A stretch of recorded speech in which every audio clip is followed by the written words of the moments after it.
Magandang araw sa inyong lahat. Bago tayo magsimula, maaari bang tumayo ang lahat para sa ating panimulang panalangin?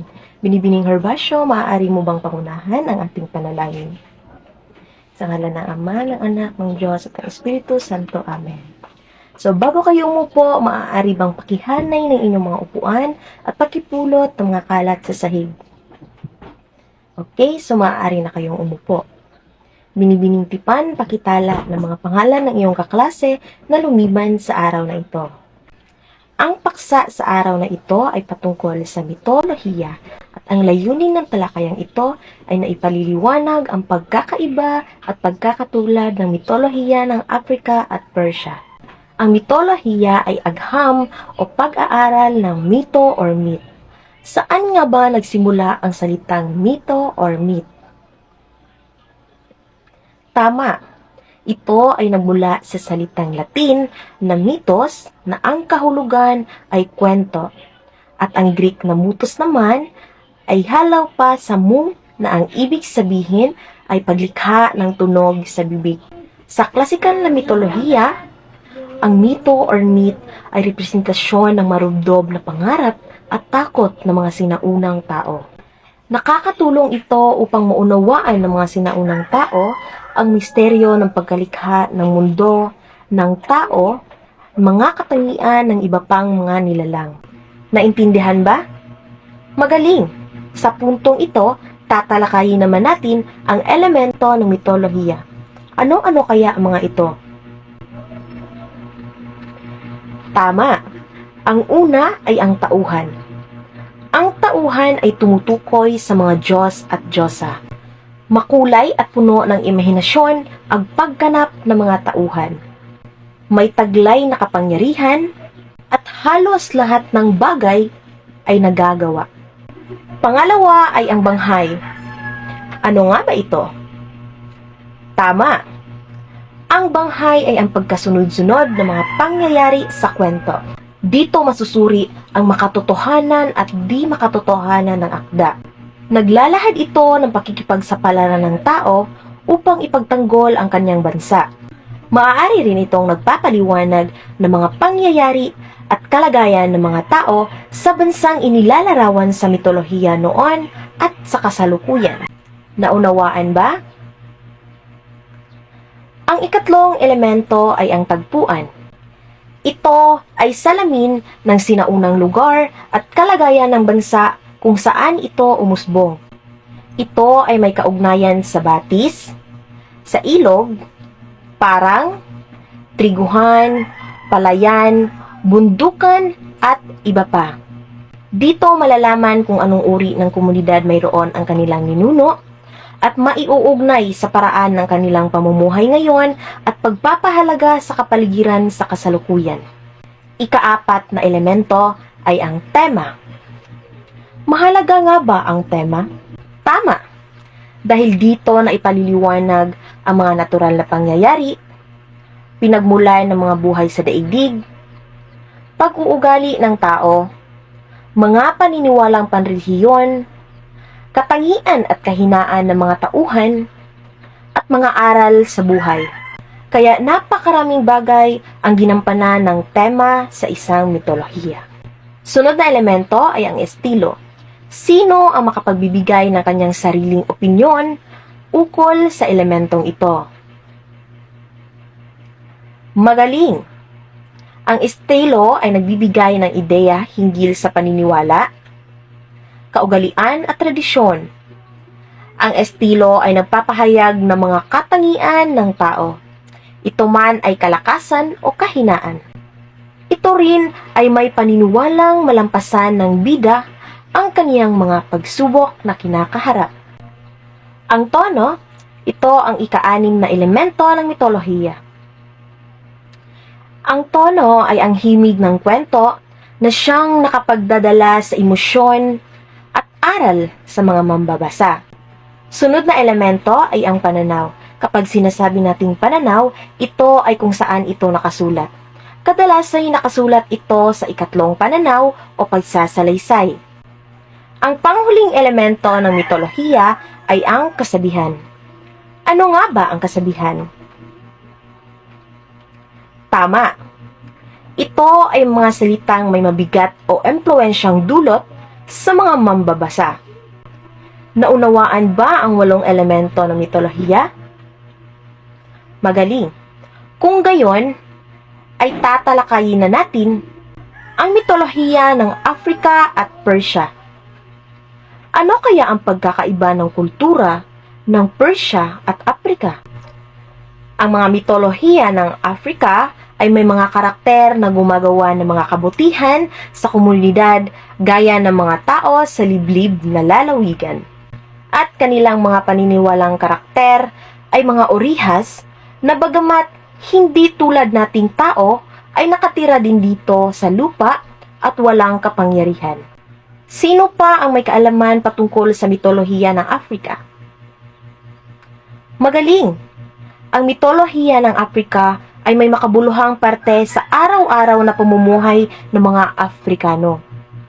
Kadalasan, ang mga mito nila ay tumutukoy sa mga universal na mga tema, kagaya na lamang ng mga pinagmulan ng mundo at kapalaran ng sangkatauhan pagkatapos ng kamatayan.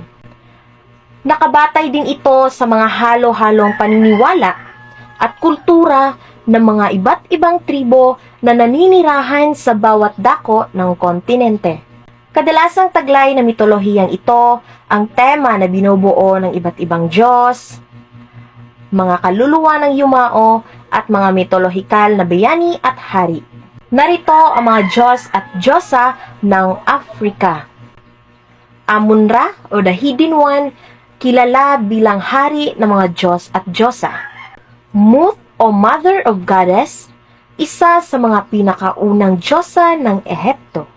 Osiris, the King of Living, Diyos ng kabilang buhay.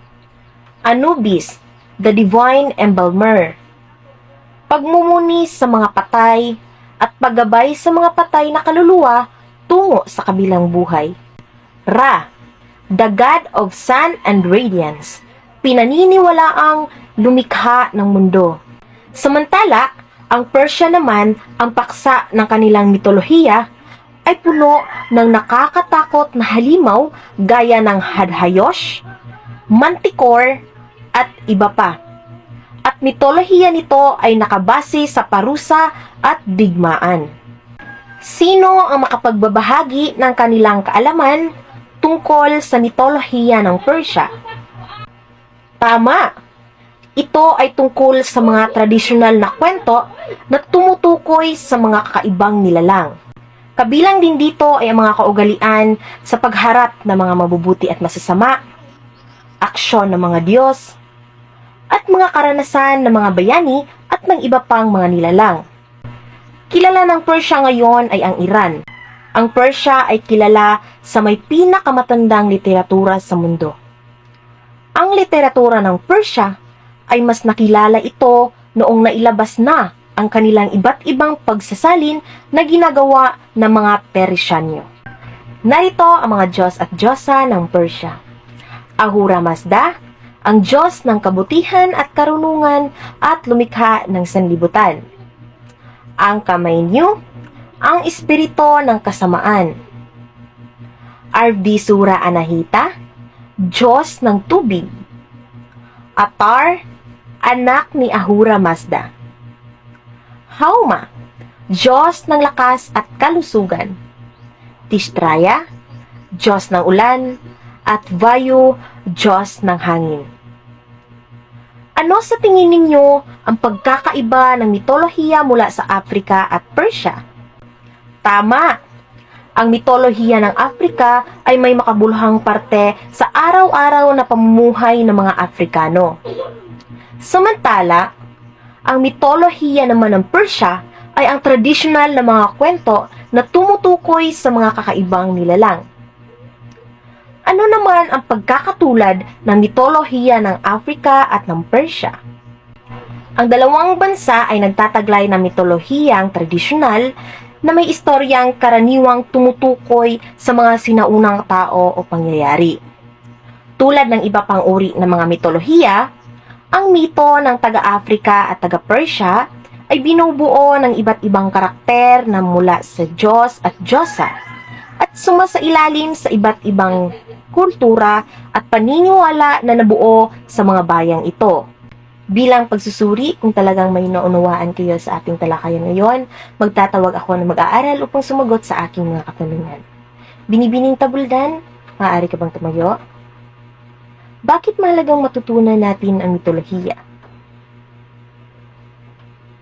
Magaling, maraming salamat. Ginoong Romano, ano sa tingin mo ang naging ambag ng mitolohiya ng dalawang bansa sa panitikan?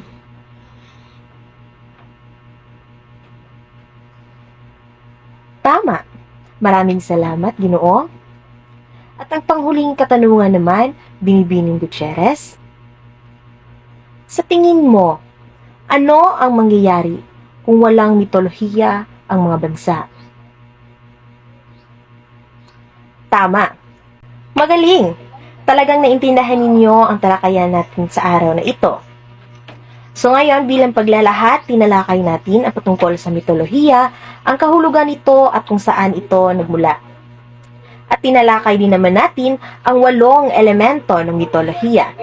Ito ay ang tagpuan, banghay, tema, tauhan, estilo, tono, pananaw at kasabihan. Pagkatapos ay pinag-usapan din natin ang mitolohiya ng Africa at Persia, ang kanilang Diyos at Diyosa, at ang pagkakaiba at pagkakatulad ng mitolohiya ng bansang Africa at Persia. So ngayon, magkakaroon tayo ng pangkatang gawain. Bubuo kayo ng 2 pangkat. Ang ating gagawin ay hulaan mo. Pabilisan ito ng pagsagot. Bawat tamang sagot ay may kaakibat na puntos. Ang pangkat na mananalo ay magkakaroon ng karagdagang puntos mamaya. Handa na bang lahat? Kung gayon, simulan natin.